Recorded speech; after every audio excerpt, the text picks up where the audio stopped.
ఇంద్రపాల్ నగర గ్రామ ప్రజలకు, ఓటర్ మహాశయులకు, నా గెలుపుకు సహకరించిన ఇంద్రపాల్ నగర గ్రామ ప్రజలకు ధన్యవాదాలు తెలుపుతూ, నన్ను ఇంద్రపాల్ నగర గ్రామ సర్పంచ్గా అత్యధిక మెజార్టీతో గెలిపించినందుకు నేను ఇంద్రపాల్ నగర గ్రామ ప్రజలకు రుణపడి ఉంటానని తెలుపుతూ, గ్రామాన్ని అన్ని విధాలుగా అభివృద్ధి చేయడానికి ముందు వరుసలో ఉండి ప్రభుత్వం నుండి ప్రత్యేక నిధులు తీసుకొచ్చి అధిక నిధులు తీసుకురావడానికి కృషి చేసి, నేను ఎలక్షన్ మేనిఫెస్టోలో ఇచ్చిన ప్రతి ఒక్క హామీని తూచా తప్పకుండా పాటించి గ్రామాన్ని ప్రత్యేక అభివృద్ధి దిశగా ముందుకు తీసుకెళ్ళి గ్రామ ప్రజలకు ఇచ్చిన హామీలన్నీ నెరవేరుస్తారని మనస్ఫూర్తిగా తెలుసుకుంటూ, ఇంద్రపాల్ నగర గ్రామ ప్రజలకు ముందుగా సంక్రాంతి శుభాకాంక్షలు తెలుపుకుంటూ ఇట్లు మీ గర్దాస్ విక్రమ్.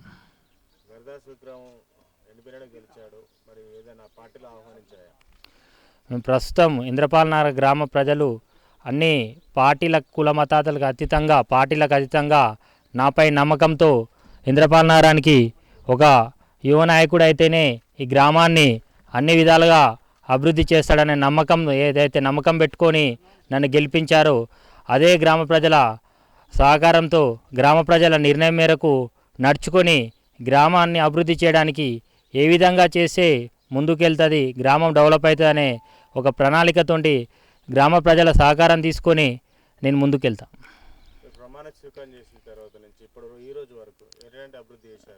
మేము ఇచ్చిన ఎలక్షన్లో ఇచ్చిన మాట ప్రకారం ప్రమాణ స్వీకారం చేసిన వెంటనే గ్రామంలో ప్రధాన సమస్యగా మారిన వీధి లైట్లు దాదాపు 90-95% వీధి లైట్లు పూర్తి చేయడం జరిగింది.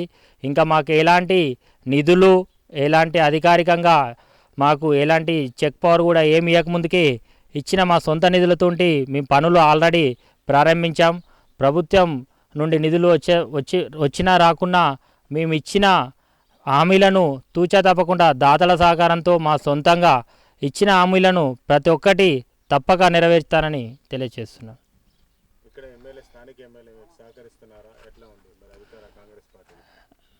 మేము ఇంకా అంతవరకు వెళ్ళలేదు. మా గ్రామ అభివృద్ధి కోసం ఎవరి దగ్గరికైనా వెళ్ళడానికి మాకు హక్కు ఉంది. అడుగుతాం. ప్రత్యేకంగా నిధులు తీసుకురావడానికి పార్టీలకు అతీతంగా మా గ్రామ అభివృద్ధి కోసం ఎవరి దగ్గరికైనా నిధులు వెళ్తాం. మా గ్రామ అభివృద్ధి కోసం అభివృద్ధి చేసుకోవడానికి ప్రతి ఒక్కరి సలహాలు తీసుకుంటాం, ప్రతి ఒక్కరి సహకారం తీసుకుంటాం. ఖచ్చితంగా అందరి దగ్గరికి వెళ్ళి మా గ్రామానికి ప్రజల తరపున అందరి దగ్గరికి వెళ్ళి గ్రామానికి నిధులు తీసుకొచ్చి డెవలప్ చేయడానికి మేము ముందుంటాం. గర్దాస్ విక్రమ్ భవిష్యత్ కార్యాచరణ ఎట్లా ఉండబోతుంది? పార్టీలు ఆహ్వానిస్తే వెళ్ళడానికి సిద్ధంగా ఉన్నాడా? మేము ప్రస్తుతం అంటే అలాంటి నిర్ణయాలు ఏం తీసుకోలేదు. మా ప్రణాళిక ఒకటే, మా ఎజెండా ఒకటే, గ్రామాన్ని అన్ని విధాలుగా అభివృద్ధి చెందించాలి. గ్రామాన్ని అన్ని మండలంలో ఒక రోల్ మోడల్గా, ఒక ఉత్తమ గ్రామ పంచాయతీగా తీసుకోవడానికే కానీ మీకు ఇంకా అలాంటి ఆలోచనలు ఏం లేవు. నిధులు కావాలి అంటే అటు కేంద్రం నుంచి కావచ్చు, రాష్ట్ర ప్రభుత్వం నుంచి కావచ్చు, నిధులు తీసుకురావాలి. మీరు ఎట్లా తీసుకొస్తారు? నిధులు అంటే మా గ్రామ జనాభా ప్రాతిపదిక ప్రకారం, మా గ్రామ జనాభా వాటా ప్రకారం వచ్చే నిధులు కంపల్సరిగా మా గ్రామానికి ఇవ్వవలసిందే. ఇయ్యనేలేడా ఎవరితోనైనా కొట్లాడి నిధులు తీసుకురావడానికి మేము ముందు వరుసలో ఉంటాం. ప్రజలకు మీరు ఇచ్చిన హామీలు నెరవేర్చే అవకాశం ఉందంటారా? ఖచ్చితంగా మేము ఇచ్చిన మేనిఫెస్టో హామీలు మా పదవి కాలం ముగియే ముందుకే ఆల్రెడీ అన్ని మేనిఫెస్టో మేము ప్రణాళిక చేసుకున్నాం. వార్డుల వాయిదిగా, గ్రామ వాయిదిగా ప్రణాళిక చేసుకున్నాం. మేము పనులు ప్రారంభించి ముందుకెళ్తాం. పాలకవర్గం మీకు సహకరిస్తుందా? పూర్తి సహకారంతో మేము అనుకున్నట్టు ప్రతి ఒక్క వార్డు మెంబర్ కానీ, ఉప సర్పంచ్ కానీ, గ్రామ పంచాయతీ సిబ్బంది కానీ అందరితోటి మేము మొన్ననే రివ్యూ మీటింగ్ పెట్టుకున్నాం. అన్ని విధాలుగా అన్ని శాఖల అధికారులతో కూడా మీటింగ్ అరేంజ్ చేసుకున్నాం. ఖచ్చితంగా ప్రణాళికాబద్ధంగా ముందుకెళ్తాం. గ్రామ పంచాయతీలో ఇప్పటివరకు ఏదైనా సభ నెరవేర్స్తే వేటి మీద ఎక్కువ? మేము ఈరోజు గ్రామ పంచాయతీ ఆవరణలో గ్రామ సభ నిర్వహించుకోవడం జరిగింది. ప్రధానంగా సమస్యలు వచ్చేసి వీధి లైట్లు, డ్రైనేజీలు, కోతుల కుక్కల బెడద ఉందని ప్రజలు చాలామంది సమస్యలు తీసుకురావడం జరిగింది.